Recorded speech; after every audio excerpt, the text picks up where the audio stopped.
চলে আসলাম হাবিব ভাইয়ের কাছে, হাবিব ভাইয়ের দোকানে। হাবিব ভাই, এ কি করেন ওখানে ভাই? তেল মাপতেছেন?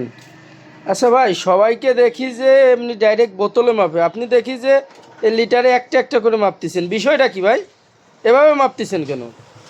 ভাই একটা একটা মাপলে এই যে মাপটা অ্যাকুরেট থাকে, আর বোতল তো সব বোতল এক না, ছোট বড় আছে। যার কারণে কত বোতল দেখা যায় ছোটটা ভরে যায়, আবার বড়টা অনেক খালি থাকে। কিন্তু এভাবে মাপলি মাপটাও অ্যাকুরেট থাকে, বোতলটাও সুন্দর মতো ভরে। আর তাছাড়া যদি আমি সব একভাবে ভরিয়ে দিই তাহলে তো আমার লস হয়ে যায়।